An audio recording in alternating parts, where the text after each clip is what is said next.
સમાચાર નર્મદાથી મળી રહ્યા છે। લાફા કાંડમાં આપના ધારાસભ્ય ચેતર વસાવાને ઝટકો। ડિસ્ટ્રિક્ટ કોર્ટે ચેતર વસાવાના જામીન કર્યા છે નામંજૂર। ચેતર વસાવાએ હજુ પણ જેલવાસ ભોગવવો પડશે। ચેતરે જામીન અરજી માટે હવે હાઈકોર્ટનો દરવાજો ખખડાવવો પડશે। મહત્વનું છે કે નર્મદા જિલ્લાના ડેડિયાપાડા ખાતે પ્રાંત કચેરીમાં લાફા કાંડમાં ધારાસભ્ય ચેતર વસાવા 5 જુલાઈથી જેલમાં છે। તાલુકા પંચાયતના પ્રમુખ સંજય વસાવાની પોલીસ ફરિયાદને આધારે ચેતરની ધરપકડ કરી વડોદરાની સેન્ટ્રલ જેલમાં મોકલાયા છે।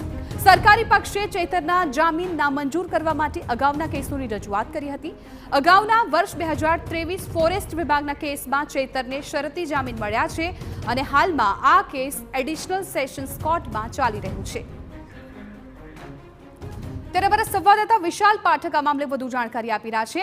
વિશાલ, ફરી એકવાર ધારાસભ્ય ચેતર વસાવાને ઝટકો લાગ્યો છે। ડિસ્ટ્રિક્ટ કોર્ટે તેમના જામીન નામંજૂર કર્યા છે।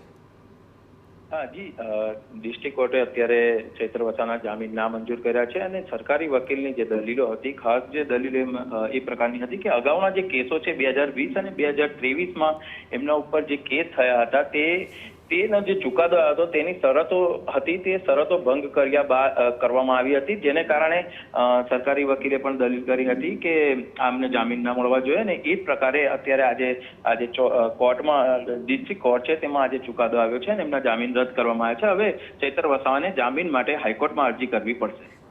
બિલકુલ વિશાલ, આભાર સમગ્ર માહિતી બદલ। તો જે પ્રકારે અત્યારે જાણકારી મળી રહી છે કે હવે ચેતર વસાવાએ જામીન અરજી માટે હાઈકોર્ટનો દરવાજો ખખડાવવો પડશે, કેમ કે અત્યારે જે જામીનની અરજી કરવામાં આવી છે એ ફગાવી દેવામાં આવ્યા છે। તેમના જામીન છે એ નામંજૂર કરવામાં આવ્યા છે।